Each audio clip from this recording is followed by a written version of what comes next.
नाज़रीन, Israeli thousands की तादाद के अंदर इवैक्यूएट कर रहे हैं और वापस यूरोप की तरफ जा रहे हैं।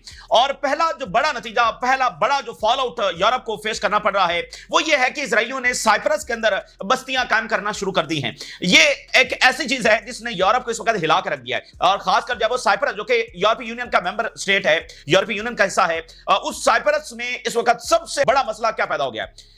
वहां पर सबसे बड़ा मसला यह पैदा हो गया है कि इजरायलियों ने वहां पर अपनी बस्तियां जो है वो कायम करना शुरू कर दी हैं। और ये वो चीज है जो कि यूरोप किसी तौर पर नहीं चाहता था, लेकिन अब जो भी गजा के अंदर हुआ है, जो मिडल के अंदर हुआ है, और जो इनको खुली छूट दी गई है, उसका पहला बड़ा नतीजा, पहला बड़ा फॉल आउट जो है वो इस सूरत के अंदर निकल रहा है। तो बड़ी आप कहने के एक अहम तरीन डेवलपमेंट है और अजब सूरत हाल है जो साइप्रस में पैदा हो गई है, खासकर ईरान जंग की वजह से। अब ईरान जंग की तो रुक गई है, लेकिन उसके असरात इजराइल के अंदर और इजराइल के बाहर और यूरोप में जो असरात हैं वो अभी तक आ रहे हैं। और बिलियंस ऑफ डॉलर्स का लॉस हुआ है। एक नया एस्टिमेट भी आया, वो भी आपके सामने रखेंगे। लेकिन साइप्रस में आप कह लें कि एक अजीब सूरत हाल, पूरा उनका मुल्क जो है वो हिल गया है और पूरा यूरोप देख रहा है कि ये तो इधर माइग्रेशन जो है वो शुरू हो गई है। ये वो चीज है जो यूरोप किसी तौर पर नहीं चाहता था, लेकिन अब वो नतीजा निकल रहा है। दूसरी तरफ जो है वो इकोनॉमिक फॉल आउट भी आ रहा है। बहुत ज्यादा इकोनॉमिक बर्डन जो है वो इजरायलियों पर पड़ रहा है और उनकी जो डेली लाइफ है वो मुतासर हो रही है। ये ताजा तरीन वहां पर सूरत हाल क्या है वो भी आपके सामने रखेंगे। और IAEA की जो टीम है वो ईरान को लीव कर गई है, एक टीम जो है वो ईरान को लीव कर गई है, तो इस पर भी टेंशंस बढ़ रही हैं। अच्छा, इसके साथ बड़े डिसाइडिंग जो है वो समिट्स होने जा रहे हैं, जिसमें ब्रिक्स का समिट होने जा रहा है, जिसमें आसियान जो ममालिक हैं बड़े अहम तरीन और उनकी स्ट्रेटेजिक का इंपॉर्टेंस बहुत ज्यादा है, मिनरल्स हैं और दुनिया को आप समझ नहीं सकते अगर आसियान को अगर दरमियान में ना लेकर आए। तो आसियान का समिट होने जा रहा है। यूरोपियन लीडर्स हैं वो पहुंच रहे हैं चाइना, लेकिन चाइना इस वक्त गौर कर रहा है इसको कैंसिल करने पर। यह बड़ा इंपॉर्टेंट तरीन था कि यूरोपियन यूनियन के जो लीडर्स हैं वो चाइना पहुंच रहे हैं, लेकिन यहां पर भी तलखी बढ़ रही है, ठीक है, और खासकर यूक्रेन जंग की वजह से तलखी बढ़ रही है। तो चाइना कैंसिल करने का जो है वो वहां पर सोच रहा है। ट्रंप और ज़ेलेंस्की की कॉल हुई है। ट्रंप ने इससे पहले पुतिन को कल कॉल की और ज़ेलेंस्की को जो है वो ट्रंप की जानिब से कॉल की गई है। और जर्मनी जो है वो इस वक्त बहुत ज्यादा पुश कर रहा है। एक तो लॉन्ग रेंज मिसाइल वो देने जा रहा है यूक्रेन को, और ज्वाइंट प्रोडक्शन का प्रोजेक्ट भी वो कहीं शुरू कर चुके हैं या करने जा रहे हैं। और ईरान के हवाले से भी हम देख रहे हैं कि जर्मनी जो है वो जंग को जो है वो बहुत ज्यादा पुश कर रहा है। तो ये तमाम डेवलपमेंट्स आपके सामने रखेंगे। और अमेरिका जो है वो डिपोर्ट करने जा रहा है बहुत सारे माइग्रेंट्स को इन साउथ सूडान, और जो डिपोर्टीज हैं उनका कोई ताल्लुक साउथ सूडान से नहीं है। इसका मतलब यह नहीं कि वो सूडान के रहने वाले हैं, मतलब दुनिया के मुख्तलिफ जो मुल्कों से गए लोग हैं, चाहे साउथ एशिया से गए हैं, चाहे वो अफ्रीका से गए हैं, चाहे किसी और मुल्क से गए हैं, उनको साउथ सूडान जो है वो जहां पर खाना जंगी जारी है वहां पर जो है वो उनको डिपोर्ट कर रहे हैं। तो ये एक अजब मामला वहां पर हुआ है। फिर ट्रंप का जो बिग ब्यूटीफुल बिल था वो भी पास हो गया है, और उससे जुड़ी क्या चीजें हैं, बड़ा क्लोज मार्जिन था, सिर्फ 4 वोटों से वो बिल जो है वो पास हुआ है, सिर्फ 4 वोटों से। यानी कि उस बिल की वो पास तो हो गया है, लेकिन बड़ी मेजोरिटी के साथ, यानी आधा मुल्क जो है वो एक तरफ खड़ा है और आधा मुल्क एक तरफ खड़ा है। ये बड़ी डिवीजन जब वहां पर पैदा हो गई है। और इस बिल के बारे में कहा जा रहा है कि जो हेल्थ कंडीशंस हैं, जो एजुकेशन और बाकी सोशल प्रोग्राम्स हैं, उनको बहुत धचका लगने जा रहा है और मिलियंस ऑफ जॉब्स इससे मुतासर हो सकती हैं, और जो हॉस्पिटल्स की कंडीशन है वो और ज्यादा डैमेज हो सकती है। इसमें जो मेडिकेयर और एजुकेशन और जो सोशल प्रोग्राम्स हैं वहां से पैसा निकालकर डिफेंस के अंदर जो है वो शामिल किया गया है। और इसके बारे में एक्सपर्ट्स बिल्कुल अच्छी राय नहीं रख रहे हैं, और उनके मुताबिक एक तो अमेरिका में डेफिसिट बढ़ेगा, उनका जो खसारा है जो कि कोई $5 ट्रिलियन के करीब पहुंच चुका है वो और बढ़ेगा, और कर्जा बढ़ेगा अमेरिका के ऊपर, और ओवरऑल जो लाइफस्टाइल है और जो वर्किंग क्लास है और जो मिडिल क्लास है वो और ज्यादा मुतासर होगी। ये बहुत बड़ा फैक्टर है, क्योंकि ये सारी अब जो जंग है वो मिडिल क्लास और वर्किंग क्लास की जो रिच हैं उन्हीं के साथ तो जारी है। न्यूयॉर्क के अंदर हम जो 2 चीजों के ऊपर इलेक्शन देख रहे हैं, एक फलस्तीन और दूसरा जो वर्किंग क्लास है, वो वर्किंग क्लास को जो है वो मुखातिब कर रहे हैं और कह रहे हैं कि मैं अमीरों के ऊपर टैक्स लगाऊंगा और अमीरों से टैक्स ज्यादा लगाकर गरीबों में तकसीम करूंगा। यही तो उनकी कैंपेन है। और साथ फलस्तीन, तो ये 2 सबसे बड़ी हमें मेजर चीजें वहां पर नजर आ रही हैं। तो इससे जो वर्किंग और मिडिल क्लास है वो और ज्यादा मुतासर होगी, ठीक है ना। तो इसलिए वहां पर भी डिवीजन बहुत ज्यादा है, और बाकायदा वहां पर डेमोक्रेट्स जो हैं वो इस बिल को लेकर इलेक्शन की तैयारी शुरू कर चुके हैं। अब नाज़रीन, जो गजा में जो जुल्म हुआ है, जो सारी मोरालिटी को यहां पर दफन किया गया है, और उसके नतायज तो बिलाखिर आना थे, आएंगे, हर सूरत आएंगे। जहां जहां पर भी इस तरह का जुल्म होता है उसके नतायज नाज़रीन आते हैं और उसका फॉल आउट आता है। और गजा में देखिए मॉडर्न हिस्ट्री की सबसे बड़ी जेनोसाइड हुई है, और इसका जो फॉल आउट है वो हर सूरत के अंदर वो आकर रहेगा। और उसका पहला नतीजा जो है वो साइप्रस में देख रहे हैं। यूरोपियंस जो है ना वो इनको पसंद नहीं करते हैं, ये बात तारीख में नोट कर लें। पहले भी हम इसके बारे में मुख्तसर बात कर चुके हैं। यूरोपियंस इनको पसंद नहीं करते हैं, और ये तारीख है। और इन सेंचुरीज, पिछली जो सदियां हैं उसमें इनकी तो वहां पर ये अच्छे अच्छे हालात में वहां पर नहीं थे। और अगर आप देखें तो हमेशा इनको प्रोटेक्शन जो है वो इधर वाली साइड से मिली है। वहां तो इनके साथ बहुत बुरा होता रहा है, कई सदियों तक इनके साथ ये वहां पर होता रहा है। तो यूरोपियंस जो है वो इनसे बिल्कुल इनको पसंद नहीं करते, वो इनसे तंग थे, ठीक है। और आपको बताया ना, पोप जो है, पोप इजरायली स्टेट के खिलाफ है, पोप इजरायली स्टेट को नहीं मानता है, ठीक है ना। तो बात यह है कि वो इनको पसंद नहीं करते, लेकिन इजरायली लॉबी है, उसने सिस्टम को जकड़ा हुआ है। तो यूरोपियंस की जो टॉप प्रायोरिटी है वो ये है कि ये कभी वापस ना आए, बस ये उधर ही रहे, इनकी रिवर्स माइग्रेशन ना हो।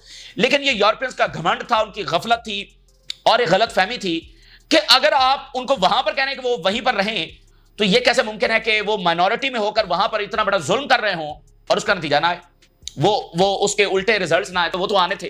तो उसका पहला बड़ा जो रिजल्ट है वो हम साइप्रस के अंदर देख रहे हैं। साइप्रस में थाउजेंड्स ऑफ इवैक्यूएशन हुई है, माइग्रेशन हुई है, और अभी भी मजीद इसराइली वहां पर जा रहे हैं। इसराइल से अभी भी इसराइली निकल रहे हैं और साइप्रस की तरफ जो है वो जा रहे हैं। और साइप्रस जो यूरोपीय यूनियन, ये बात ध्यान में रखें कि साइप्रस जो है वो यूरोपीय यूनियन की मेंबर स्टेट है, ठीक है ना। तो साइप्रस में इन्होंने जमीन खरीदना शुरू कर दी है, लैंड जो है वो खरीदना शुरू कर दी है। और होता है एक घर दो घर, ये नहीं, बड़े मैसिव स्केल के ऊपर जमीन खरीदना शुरू कर दी है। उनका पूरा मुल्क हिल गया है कि यहां पर हो क्या रहा है। और वो ज्यादा कंसर्न इस हवाले से हैं कि जो कुछ फलस्तीन में, जैसे जब ये फलस्तीन में आए हैं पिछली सेंचुरी के अंदर, तो आकर इन्होंने सबसे पहले कोई जमीनें छीनी नहीं है, जमीनें आकर खरीदी हैं। वो तो फलस्तीनियों को अंदाजा नहीं था कि ये असल प्रोजेक्ट यहां पर है क्या, ठीक है ना। वो तो पूरा सोच कर आए थे कि हम यहां पर कब्जा करने के लिए आ रहे हैं, लेकिन सबसे पहले उन्होंने आकर वहां पर जमीनें खरीदी थी।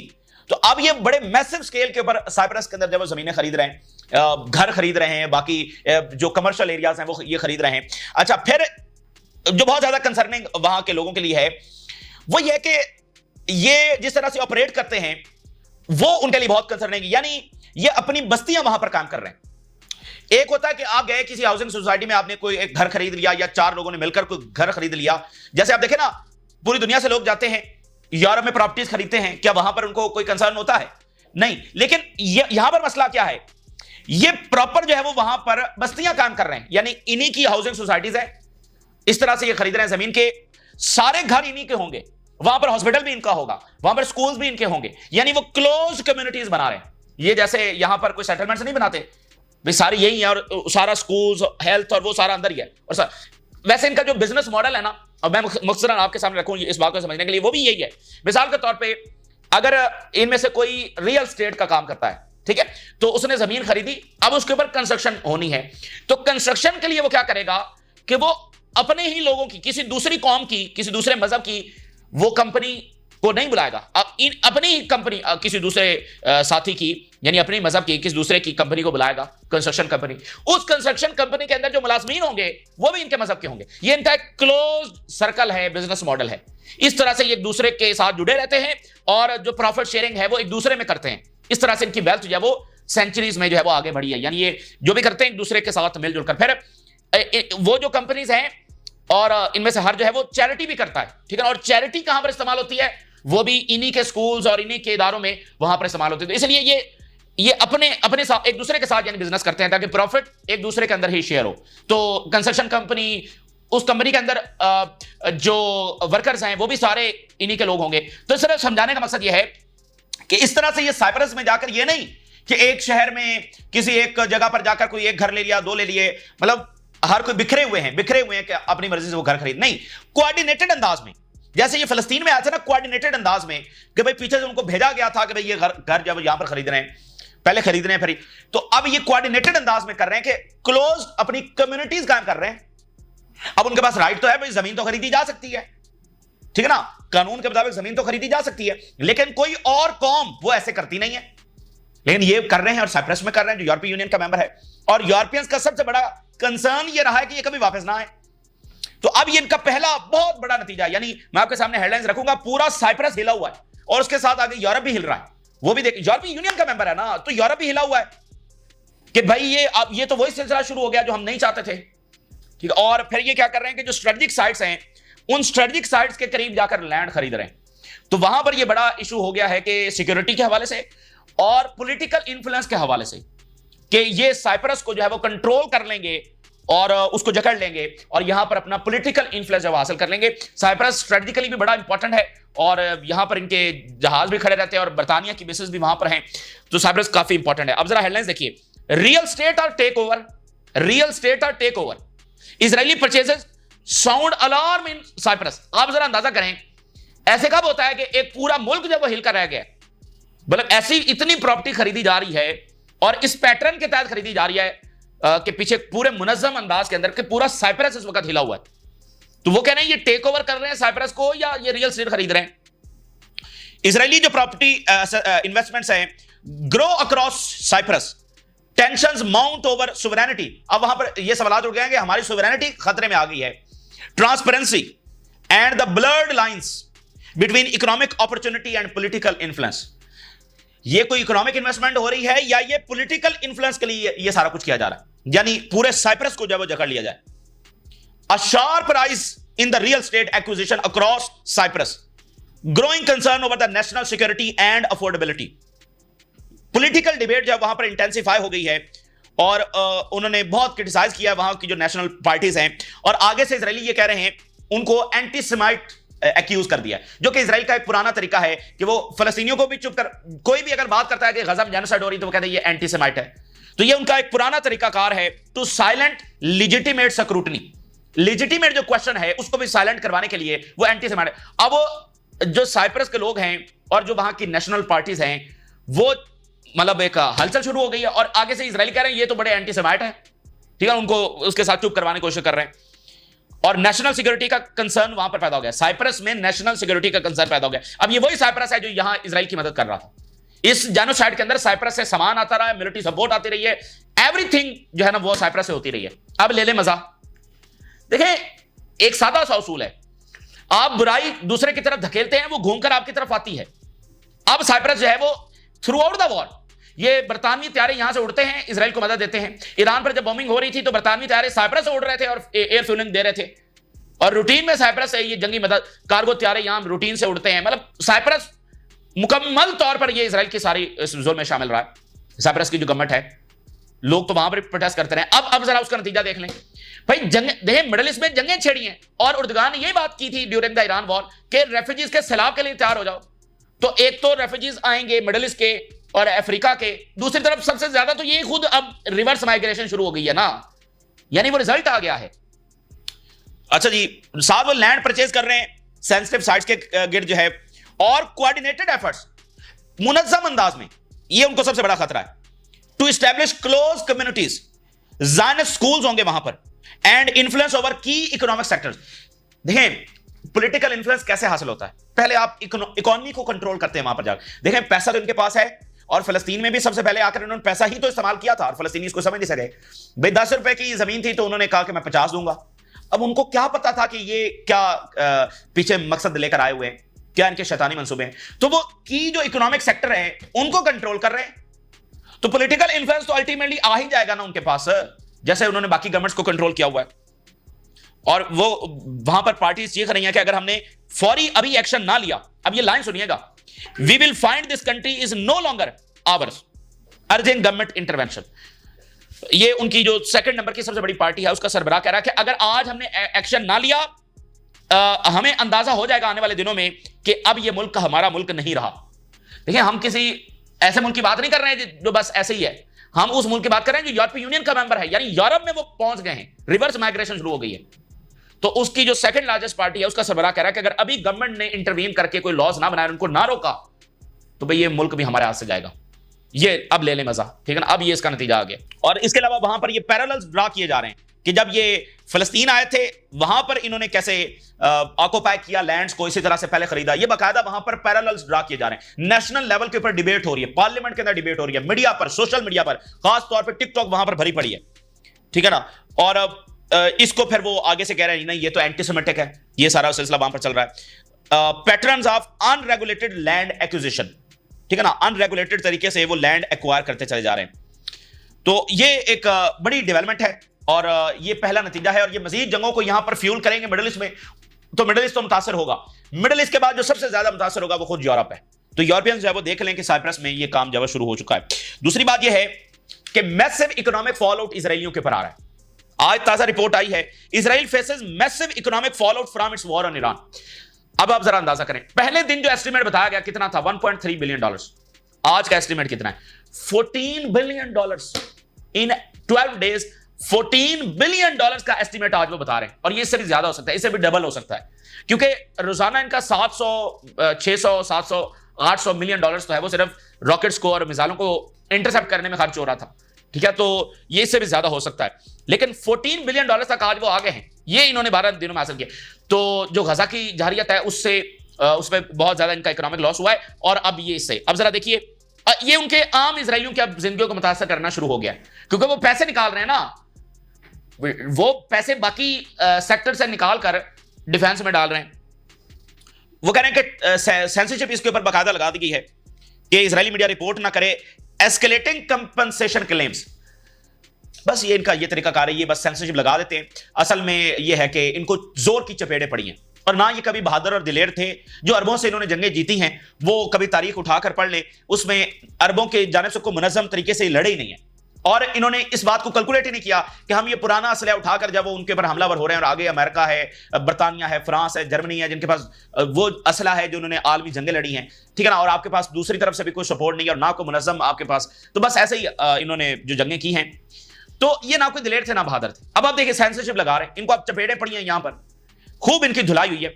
अब हो क्या रहा है, वो ये कह रहे हैं कि रोजाना की बुनियाद के ऊपर कंपनसेशन क्लेम्स बढ़ रहे हैं, यानी इनिशियल रिपोर्ट के मुताबिक 50,000 कंपनसेशन क्लेम से कि हमारा घर, हमारी बिल्डिंग, हमारा ये गाड़ी, ये डैमेज हुआ है, 50,000। अब वो कह रहे हैं कि इससे भी ज्यादा है, और वो उसको सेंसर कर रहे हैं कि ये हो सकता है वो आप आज 60-70 हजार तक पहुंच गए हो, ठीक है ना, तो वो उसको सेंसर कर रहे हैं। और फिर अनचेक्ड जो डिफेंस स्पेंडिंग है उससे बड़ा मसला आ रहा है कि पैसा वहां पर जा रहा है। And long term risk of economic sustainability, long term risk पैदा हो गया कि ये इकोनॉमिक सस्टेनेबिलिटी हो सकती है या नहीं after the 12-day war on Iran. तो 14 बिलियन डॉलर्स का अब ये आज एस्टीमेट सामने आया है। The war delivered a major blow to Israel total economic activity and threatens broader budgetary stability, मतलब उनकी पूरी इकोनॉमी हिल गई है, ठीक है, और वो इसको सेंसर कर रहे हैं कि ज्यादा खौफ नीचे ना फैले। It's no longer just about rebuilding damaged buildings. अब ये सिर्फ नहीं है कि हम बिल्डिंग्स को जो डैमेज है, डिस्ट्रॉयड है, उनको दोबारा से रीबिल्ड करें। It's about rebuilding economy. अब वक्त है कि हम जंग रोकें और इकोनॉमी को रीबिल्ड करें। The daily life during the war nearly impossible due to the constant sirens, rocket fire, destroyed infrastructure and casualties. खासकर ईरान जंग में तो वो कह रहे हैं कि बिल्कुल डेली लाइफ जब मुतासर हो गई थी, और आज भी सायरन्स बज रहे हैं, रॉकेट्स आ रहे हैं, कुछ हो रहा है, तो वो इकोनॉमिक यानी कि बहुत बड़ा। देखें बात पता है क्या होती है, ये जो आइडियोलॉजीज होती है ना, ये बड़े बड़े ताकतवरों को जो ना उनको शिकस्त दिलवा देती हैं। वो एक इंतहा पसंद आइडियोलॉजी के ऊपर चल रहे हैं कि भाई हमने ये यहां पर करना है, ये टेंपल बनाना है, ये कर, ठीक है ना, तो इस आइडियोलॉजी के ऊपर चल रहे हैं, वो इसके लिए आगे बढ़ रहे हैं, और उनको लगता है गजा पर, वेस्ट बैंक पर कब्जा करके वो इससे आगे बढ़ जाएंगे। वो इसके नतायज नहीं देख रहे, वो कह रहे नहीं, इस आइडियोलॉजी को पूरा करना ही हमारा मकसद है। हालांकि इनके जो ज़ानिस्ट लीडर्स हैं वो उस वक्त साइबेरिया में भी देख रहे थे, अर्जेंटाइन में भी देख रहे थे कि हम वहां पर जाकर शिफ्ट हो जाते हैं, ठीक है। तो ये तो इंतहा पसंद बाद में आए हैं, तो इन्होंने वो सारा कहा कि नहीं नहीं ये ऐसा करेंगे, वैसा करेंगे। तो आइडियोलॉजीज के ऊपर जो भी नेशन इस तरह से आगे बढ़ती हैं और जुल्म की हदें पार कर देती हैं, फिर उसके बहुत ही बुरे नताइज निकलते हैं। अच्छा जी, सऊदी अरेबिया और रशिया की जो मुलाकात वहां पर हो रही है उसकी स्टेटमेंट आई है। वो कह रहे हैं रशिया और Saudi Arabia on the same page over Gaza ceasefire and Iran diplomacy. Iran और गजा के ऊपर हम सेम पेज के ऊपर हैं। Moscow and Riyadh stress the need to end the war in Gaza, support a Palestinian state. दोनों की joint statement वो कह रहे हैं फलस्तीनी रियासत, गजा की जंगबंदी and promote diplomacy over military action on Iranian nuclear file. Iran पर हमला नहीं बल्कि जो डिप्लोमेसी है उसको आगे बढ़ाया जाए। और IAEA, ठीक है ना, उसकी टीम लीव कर गई है ईरान को, ये एक बड़ा वाकया है। अब वेस्ट से इसका मजीद वो गुस्सा निकालेंगे, लेकिन ईरान जो है वो यानी कि अग्रेसिव इक़दाम जो है वो आगे बढ़ा रहा है। तो अमेरिका ने बहरहाल अपने आप को मुश्किल पोजीशन में डाला है, क्योंकि इससे पहले एक था कि अमेरिका हमला कर देगा, अब उसने हमला कर दिया है। तो और ये दुनिया ने देखा है, ईरान ने इसको ऑब्जर्व किया है कि वो एक लंबी जंग से डर रहा है। अमेरिका जो है ना, ट्रम्प जो है वो लंबी जंग से जो डर रहा है, तो वो अब इक़दाम जो है वो उठा रहे हैं। तो ट्रम्प का ये एक मिसकैलकुलेशन थी और एक बेवकूफ़ी थी जो साबित हो रही है।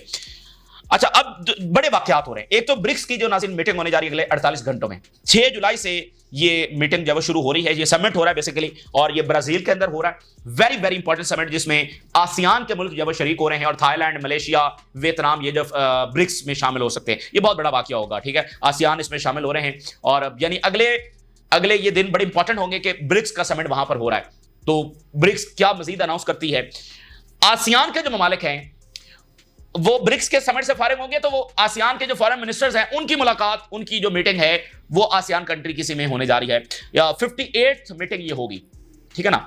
यानी वो इधर से फारिग होंगे तो उनकी अपनी जो समिट है वो होने जा रहा है आसियान के मुल्कों का, और जो सेक्रेटरी ऑफ स्टेट है उसने इसमें शरीक होना था, लेकिन बहरहाल वो दौरा कैंसिल हो गया। साउथ कोरिया जापान का भी कैंसिल हो गया, और वहां पर अनसर्टेनिटी है साउथ कोरिया जापान में कि ये क्या हुआ है। यानी यहां पर मुलाकातें हो रही हैं और सेक्रेटरी ऑफ स्टेट साहब जो है वो कह रहे हैं मैं तो मिडिल ईस्ट को देखूंगा, और ये दुनिया बहरहाल अपने फैसले कर रही है। चाइना के बारे से बड़ी इंपॉर्टेंट बात है, चाइना में यूरोपियन लीडर्स आ रहे थे, ठीक है, और बड़ा इंपॉर्टेंट 3 दिन का ये समिट होने जा रहा था, लेकिन काफी टेंशन हो रही है चाइना और यूरोप के दरमियान, यूरोपीय यूनियन के दरमियान। तो अब चाइना 2 दिन को कट कर रहा है, सिर्फ 1 दिन की मुलाकात होगी, और जो 2 दिन है उसमें ज्यादा फोकस इकोनॉमिक जो रिलेशंस हैं उसके ऊपर होना था। पहले दिन जरा स्ट्रेटेजिक जो मामलात हैं, यूक्रेन जंग आगे पीछे ये डिस्कस होने थे, तो वो 2 दिन जो है वो चाइना उसको कैंसिल करने के ऊपर जो है वो कंसीडर कर रहा है। ये एक बड़ा वाकया है, यानी चाइना यूरोपीय यूनियन के साथ अच्छे ताल्लुकात चाहता है, लेकिन वो खुद ही उस समिट को कैंसिल कर रहा है, ठीक है ना। तो ये काफी इंपॉर्टेंट है। China poised to scale back summit with EU in latest sign of strain, यानी वो टेंशन जो है। और इसमें जो प्रेसिडेंट ऑफ यूरोपीय यूनियन है उन्होंने जनाब 24 जुलाई को प्रेसिडेंट से मुलाकात करनी थी, फिर यहां से उन्होंने जो है वो 2 दिन के समिट के अंदर जो है वो चाइना ही में वहां पर शिरकत करनी थी। यानी 24 को ये मुलाकात थी, 25 और 26 को एक बिजनेस समिट हो रहा था, उसमें वो शरीक हो रही थी। तो वो पहले दिन बस मुलाकात होगी, स्ट्रेटेजिक मामलात होंगे, आगे जो बिजनेस समिट इन 3 दिनों में था वो कैंसिल किया जा रहा है, सिर्फ पहले दिन मुलाकातें होंगी। और cancel the second part of the trip which was the business part of the trip, ठीक है ना, जो बिजनेस से मुताल्लिक चीजें होनी थी। हालांकि चाइना ये चाहता है, लेकिन वो टेंशंस काफी यहां पर बढ़ गई हैं। Relations between Brussels and Beijing, यानी यूरोपीय यूनियन का जो हेडक्वार्टर है ब्रसल्स और बीजिंग के दरमियान जो है बहुत ज्यादा स्ट्रेन हो गए हैं, यानी टेंशंस बढ़ रही हैं by long standing disagreements over Ukraine and Chinese industrial policy. Ukraine और खासकर मतलब यूक्रेन चूंकि वो सपोर्ट चाइना और वो सारा, इसकी वजह से यहां पर काफी टेंशन हुई है। तो बहरहाल ये एक इंपॉर्टेंट बात है, ये ताज़ा तरीन डेवलपमेंट्स है जो आपके साथ शेयर किया हमने। राज रोगा करें, इजाज़त दीजिए।